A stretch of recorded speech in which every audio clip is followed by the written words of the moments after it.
धार्मिक तल का अंदरूनी सारा विकास परमात्मा की बुख करके होया है। बाहर का सारा विकास पदार्थां की बुख करके होया है। अंदरूनी सारा विकास परमात्मा की बुख करके होया है। हुण 2-3 नुकते गहरे ने इन्होंने समझण की कोशिश करना जरा। अगर ये गल पकड़ दे आ गई तो धर्म के मूल कुछ नुकते साड़ी पकड़ दे आ जाएंगे। जन्म तो भोजन की भुख है, जन्म तो भजन की भुख नहीं है। एक बच्चा भी रोंदा है दुध लई, भोजन लई, परमात्मा ने नहीं रोंदा। एक बच्चा भी रोंदा है माँ लई, जे थोड़ा जिहा वड्डा होंदा है तो समझ आती है माँ है मेरी, प्यो है, प्यो लई रोंदा है, माँ लई रोंदा है, गुरु लई परमात्मा लई नहीं रोंदा, नहीं रोंदा। रोंदा तो मनुख सारी जिंदगी है। दुध लई रोंदा है, फिर माँ लई रोंदा है, प्यो लई रोंदा है, फिर धन लई रोंदा है, पदार्थां लई रोंदा है, फिर पत्नी लई रोंदा है या पति लई रोंदी है, फिर बच्चियां लई रोंदा है, पुत्रां लई रोंदा है, मित्रां लई रोंदा है, वतन लई रोंदा है। रोना तो सारी जिंदगी जारी रहिंदा है, जारी रहिंदा है। जिहड़ा बिछड़दा ते रोंदा है, पुत्र बिछड़े रोंदा है, मित्र बिछड़े रोंदा है, पत्नी बिछड़े रोंदा है, पति बिछड़े रोंदा है। विछोड़ा तड़पा के रुला देंदा है। इनू बड़े सोहने ढंग नाल बयान किया है गुरु नानक ने। वडहंस राग का शब्द है, बड़ा प्यारा शब्द है पहले पातशाह का। जिंदगी की चाहे वह संसारक जिंदगी है तो चाहे परमार्थक है, गुरु नानक बहुत गहराई नाल छूंदे, बड़ी गहराई नाल छूंदे। साहिब कहते मैं रोवंदी सब जग रुना, रुनड़े वणों पंखेरो। मैं रोई रिजक की खातर, सारा जगत रोंदा, पशु पक्षी तक रोंदे जे रिजक ना मिले, वह भी तड़पदे भुखे प्यासे। पानी तो उन्होंने भी चाहिए, खुराक तो उन्होंने भी चाहिए, तड़पदे पिटदे रोंदे कुरलांदे। मैं रोवंदी सब जग रुना, रुनड़े वणों पखेरो। मैं रोई परिवार लई, सारा जगत रोंदा है। मैं रोई पुत्रां लई, सारे रोंदे, पशु तक भी रोंदे। बंदरी का बच्चा मर भी जाए, मुर्दा बच्चे नूं भी चुकी फिरदी हुंदी है, नहीं छोड़दी। शायद आपनूं पता होवे, भारत देश देखण नूं मिल जांदा है। बच्चा तो मुर्दा है पर सीने नाल लाई फिरदी है, इंज एक हाथ नाल लांदी क्योंकि उन ते गिर जाएगा। जिंदा बच्चा तो आप पकड़ के रखता है मां नूं, पर तो मर चुके हैं, पकड़ नहीं सकता। आप पकड़ के 3 पैरां नाल, एक अगले हाथ नाल ते 2 पैरां नाल चलदी है, एक हाथ नाल उस मुर्दा बच्चे नूं संभालदी है। लीरां लीरां हो जाता कई दफा मुर्दा बच्चा, तां भी नहीं छोड़दी। इतनी ममता, इतनी ममता। मैं रोई पुत्रां लई, सारा जगत रोंदा है, पशु पक्षी तक रोंदे। मैं रोई रिजक दे लई, भोजन दे लई, खुराक लई, सारा जगत रोंदा है, पशु पक्षी तक रोंदे। मैं रोई पदार्थां दे लई, सारा जगत पिया रोंदा है। मैं रोवंदी, बड़े कीमती बोलने गुरु नानक देव जी महाराज। वडहंस मल्ला पहला। मैं रोवंदी सब जग रुना, रुनड़े वणों पंखेरो। एक ना रोना मेरे तन का बिरहा, जिन्हों पिरों विछोड़ी। हे प्रभु विछोड़ा ते तेरा भी है, न तेरे विछोड़े ने तड़पाया ना रुलाया। रोने मेरे को पुत्रां दे ने, मित्रां दे ने, धन दे ने, संपदा दे ने, पत्नी दे रोने ने, पति दे रोने ने। हे प्रभु मेरे को तेरा रोना नहीं है, नहीं है। हंजू है न मेरे को, उन्हां हंजुआं की कीमत है। धन कीमत होवेगा, पत्नी कीमत होवेगी, पति कीमत होवेगा, कोई भरा कीमत होवेगा, पुत्र कीमत होवेगा, मित्र कीमत होवेगा। मेरे हंजुआं की तो कीमत नहीं है। परमात्मा के विछोड़े च तड़पिया हुआ हिरदा जब रोंदा है तो जब परमात्मा वड मुला उसकी कोई कीमत नहीं। यकीन जानो उन्हां हंजुआं की भी कोई कीमत नहीं। कोई इन्ने महान ने। किसी भी तीरथ का जल मनुख के पापां नूं नहीं धोंदा। तड़पे हिरदे च परमात्मा के विछोड़े च निकले हुए 2 हंझू जन्मां जन्मांतरां के दागां नूं धो देंदे, पापां नूं धो देंदे। भाई साहब भाई नंद लाल, दो चशम मन के दरियाए, अजीमुल शान ए गोया, जहर अशकम बवद शादादिए सरबाग बाग ही जा। ये दो हंजू दो वगदे दरिया ने, इन्हां दो हंजुआं दे नाल मैं सैकड़े हिरदियां दे बाग बगीचे हरे भरे कर सकदा। उन्हां दो हंजुआं च इतनी ताकत, इतनी शक्ति। भाई साहब होर भी कहते हैं, धन गुरु अर्जन देव जी महाराज के बोलते हैं, हो रह न सका बिन देखे प्रीतमा, मैं नीर वह चले जो। मैं फिर अर्ज करा, रोया मनुख बहुत है, परिवार ਲਈ रोया है, पदार्थां ਲਈ रोया और रो रहा, अजे भी रो रहा। सुकरात तो इत्थे तक कहता है, सत समुद्रां दे च इतना पानी नहीं है जितना पानी मनुख दी अखां चों निकल चुके हैं। सत्तां समुद्रां च भी इतना पानी नहीं, इतना मनुख रोया और रो रहा। इकरा नूरा मेरे तन का बिरहा, जिन हों पिरों विछोड़ी। भाई साहब भाई नंद लाल धन गुरु गोबिंद सिंह जी महाराज दे आनंद सिख और बैरागी आत्मा, इतनी तड़पी हुई बैरागी आत्मा।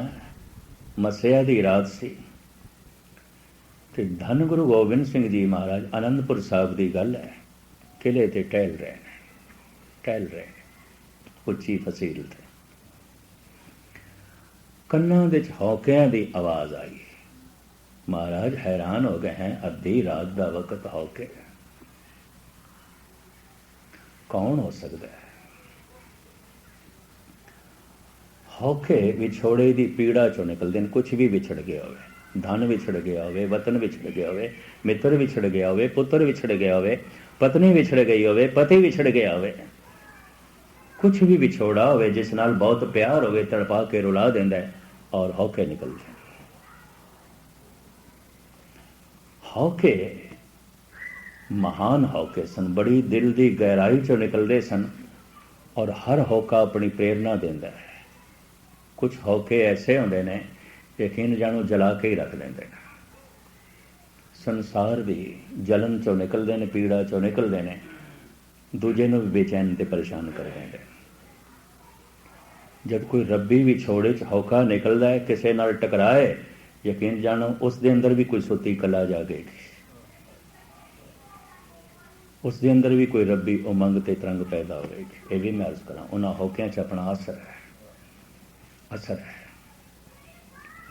सतगुर खिंचे चले गए उस पासे भी कौन हो सकता है इस वक्त।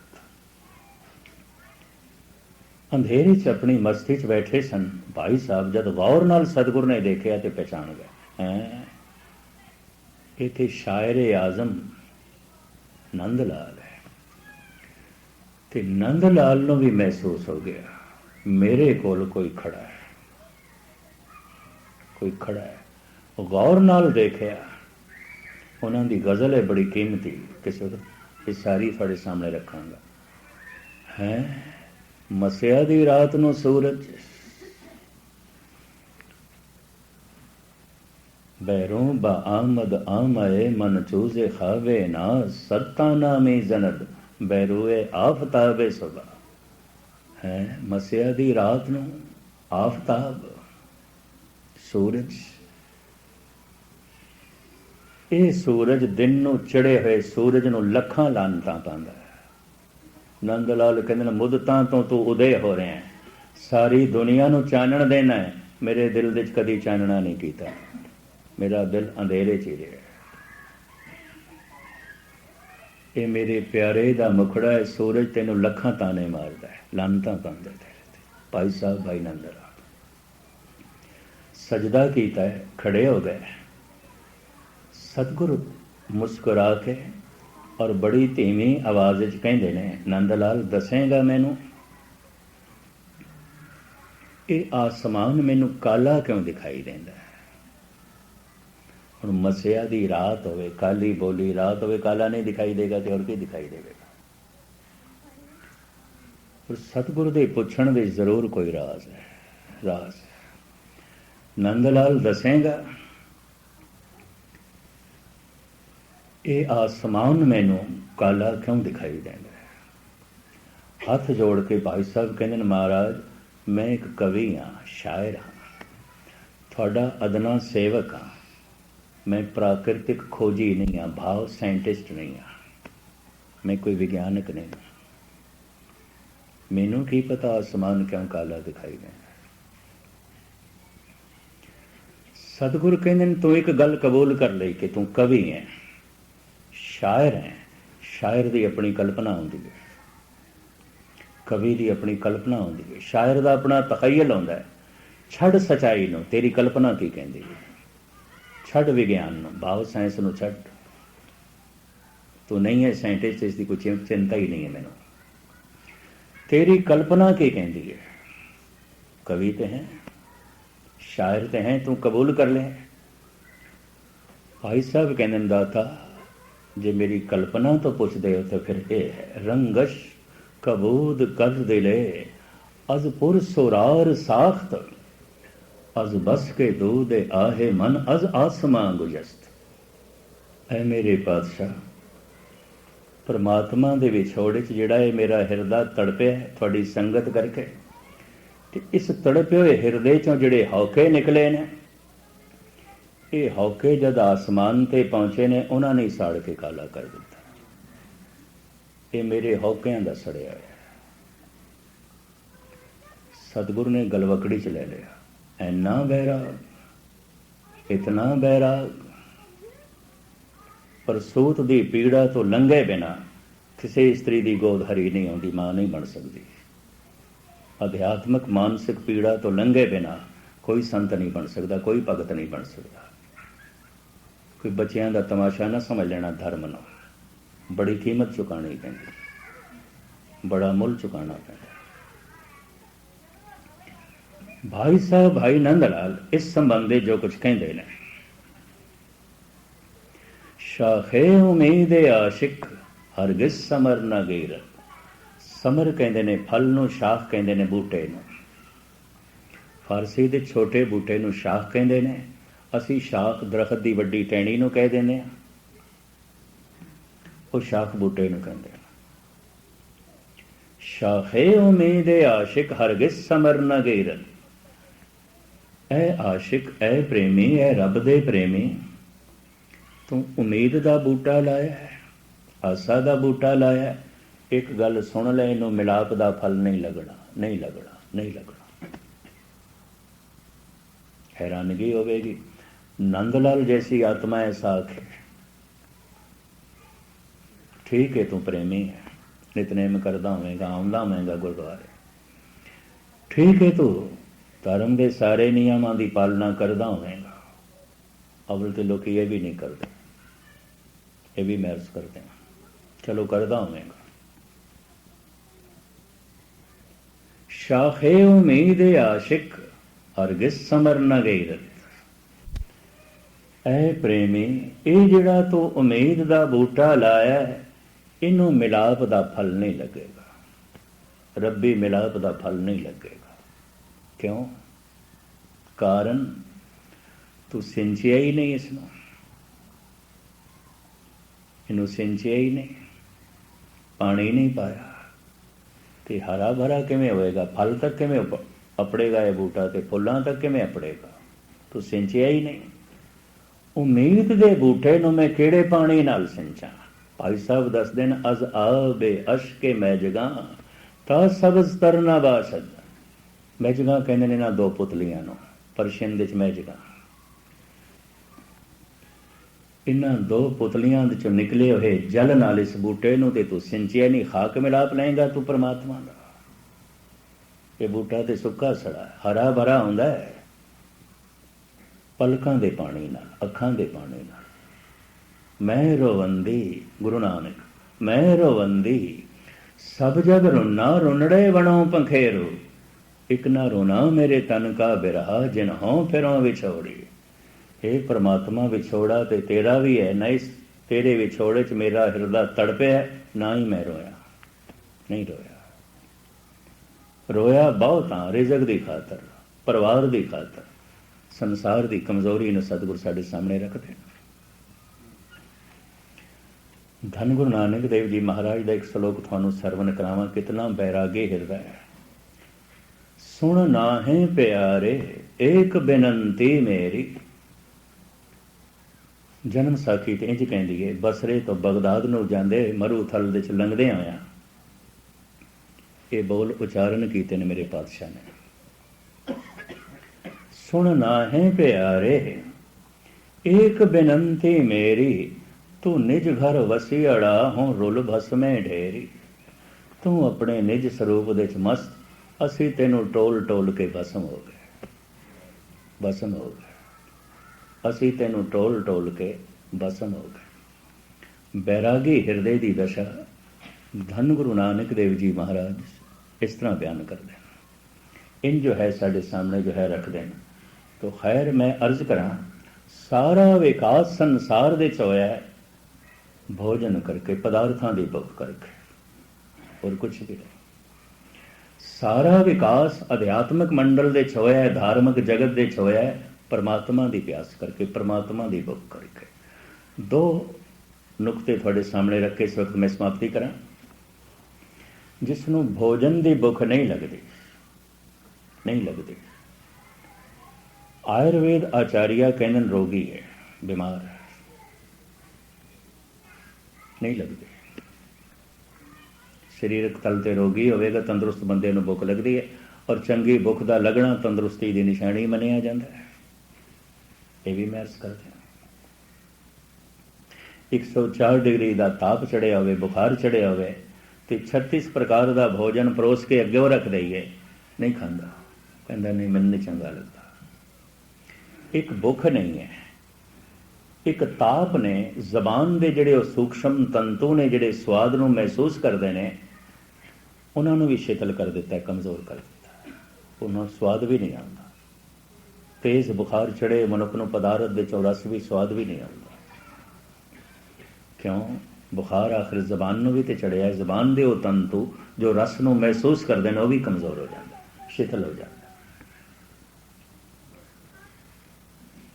अगर कोई आखे मैनू रस नहीं आ रहा, मैनू भुख ही नहीं है और भुख लगती भी नहीं, तो समझ लो रोगी, रोगी है, बीमार है। जिस जिस मनुख के अंदर भजन की भुख नहीं है, नाम की भुख नहीं है, भुल के भी उन्होंने समझे कि मैं मन करके तंदुरुस्त हाँ, कतई नहीं, रोगी है, रोगी है, बीमार है। जिस मनुख के अंदर भोजन की भुख नहीं पैदा होती, ऐसे रोगियों की तादाद बहुत थोड़ी है, बहुत थोड़ी है, बहुत थोड़ी है।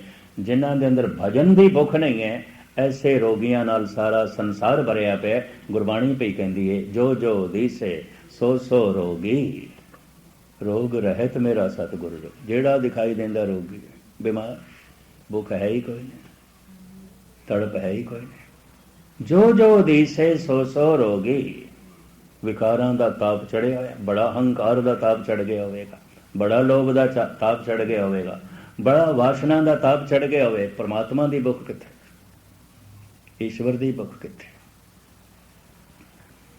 हुण मैं अर्ज करां, ये भुख उदों पैदा होंदी है जब पदार्थां दा ताप लैंदा है, लैंदा है, उस तो पहले नहीं होंदी। जिस दिन पदार्थ संसार सब कुछ बेमैनी हो जाता, कुछ भी नहीं, कुछ भी नहीं। 3 नुकते सरवण कर लेना, होर भावें समा हो गया, मैं समाप्ति कर रहा। बहुता धन प्राप्त करके, बहुते पदार्थ प्राप्त करके, अगर सही ढंग नाल उसने प्राप्त कीते ने तो मनुख सही है, उन्होंने अंदर की कंगालता का पता चल जाएगा। भाई इतना धनाढ़ होके मैं कंगाल हाँ, इन्ना चिंतातुर, इतना दुखी, इतना परेशान, जबकि काम साधारण मनुष्य भी इतना नहीं है। बड़े बड़े जो दिसे लोग, तिनको व्यापे चिंता रोग। बहुता धन प्राप्त करके अंदर की कंगालता का पता चल जाता है। बहुते धन नूं प्राप्त करने का अगर कोई लाभ है तो यह है, अंदर की कंगालता दिखाई दे जाती है। बहुता धन प्राप्त करके भी अंदर की कंगालता नहीं दिखाई दे रही, मूर्ख होवेगा, जड़ बुद्ध होवेगा, पशु होवेगा, कोई अकल नहीं होवेगी। दूसरा भी सुन लेना, निर्धन है, कोई भी धन नहीं, बसता टूटी झोपड़ी चीर सब छिन्ना, बिल्कुल निर्धन है। ਤਾਂ ਵੀ परमात्मा की भुख पैदा हो गई, कोई पूर्वले संस्कार होणगे, देवता होएगा, ਐਵੇਂ नहीं हो सकता।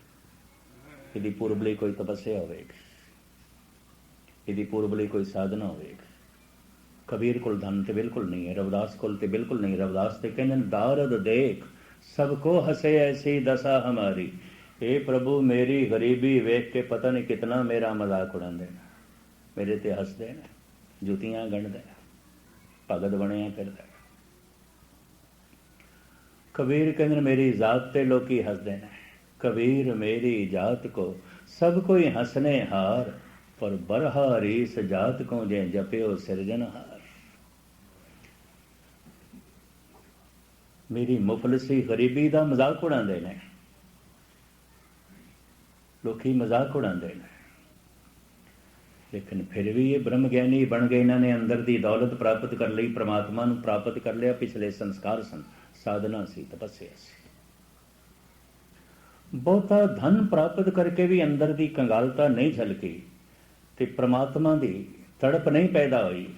जड़ बुद्ध होवेगा, मूर्ख होवेगा, दिमाग नहीं होवेगा, इहदे कोल पत्थर ही होवेगा, कुछ भी नहीं है, कुछ भी नहीं। बहुती प्रभता प्राप्त करके जे अंदर की कमजोरी का पता नहीं चलिया तो जड़ बुद्ध होवेगा, वरना बहुती प्रभता प्राप्त करके अंदर की कमजोरी का पता चल जाता, कुछ भी नहीं। की है जो मेरे को इतनी प्रभता। सिकंदर जैसे मनुख भी आखिरी समय तड़प उठे सन, की होया जे मैं इतने मुल्कों का बादशाह, इतनी धन संपदा है मेरे को, प्राण मेरे निकल रहे हैं, मैं कुछ भी नहीं कर सकता।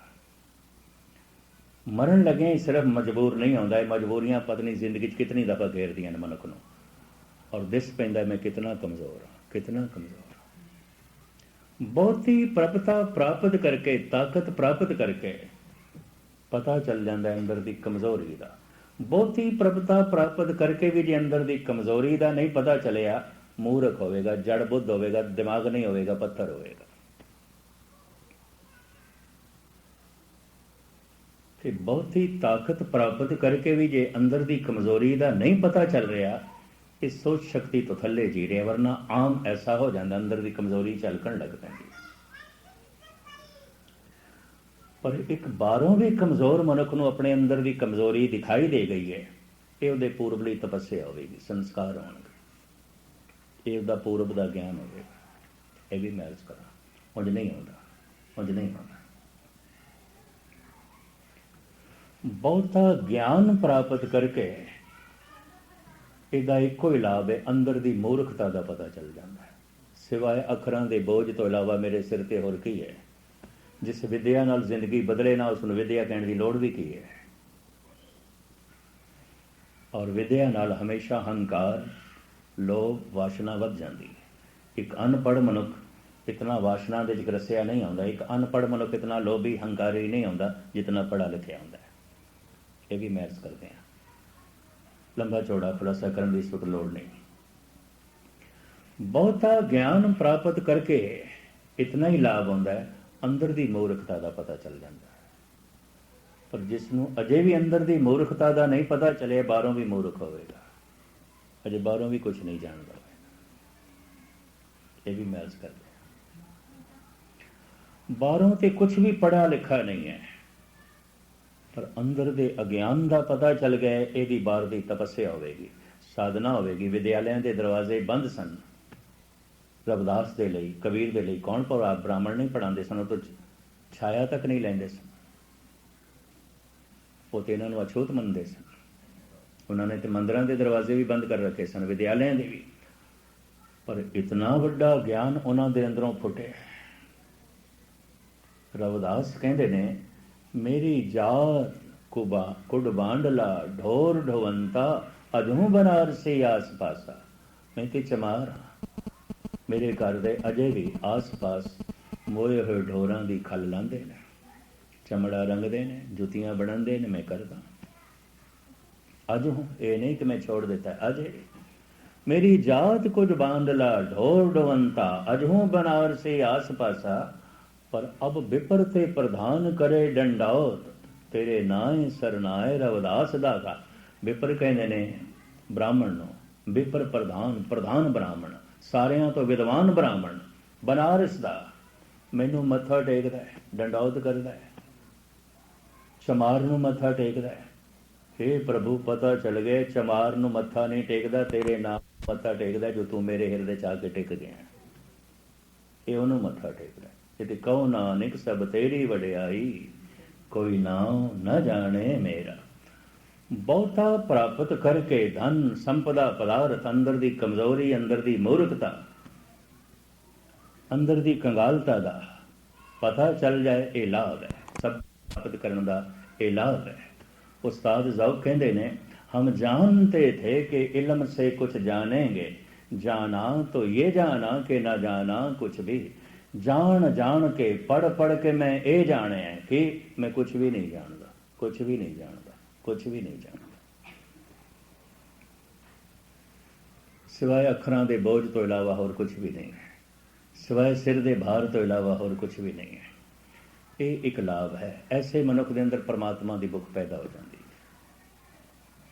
जिस दे अंदर अजे भी परमात्मा की भुख नहीं पैदा हुई, अजे पदार्थों की भुख इतनी प्रबल होगी, कित्थे पैदा? अजे प्रभुता की भुख इतनी प्रबल होगी, प्रभु की भुख कित्थे? अजे काम वासना की भुख इतनी ज्यादा होगी, राम की भुख कित्थे? प्रभु की भुख कित्थे? जिस दे अंदर भोजन की भुख ना पैदा हो, तन करके रोगी है। जिहदे अंदर भजन की भुख ना पैदा होए, वो मन करके रोगी है। भोजन की भुख ने बारों सारा विकास कराया है। भजन की भुख ने, परमात्मा की भुख ने बहुत सारे धर्म ग्रंथों को जन्म दिता है, मंदिरों को जन्म दिता है, मस्जिदों को जन्म दिता है, चर्च को जन्म दिता है, धर्मशालावां को जन्म दिता है, बौद्ध मठां को जन्म दिता है, सोने सोने गुरुद्वारियां को जन्म दिता है। उसे ही भुख ने दिता है। कथा ਨੂੰ जन्म दिता है, कीर्तन ਨੂੰ जन्म दिता है, ध्यान साधना ਨੂੰ जन्म दिता है, तीर्थों के रटन ਨੂੰ जन्म दिता है।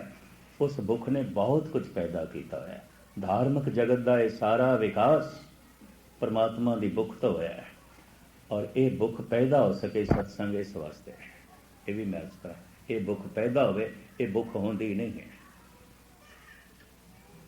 मैं अर्ज करा, अगर 10,000 मनुख गुरुद्वारे बैठे हो, किसी मंदिर बैठे हो, या किसी मस्जिद 10,000 मनुख नमाज पढ़ रहे हो, उन्होंने एक जगयासू आता जिहदी समझ आ जाती है गल। एक जगयासू, उन्होंने जगयासू कहते हैं। खुलासा फिर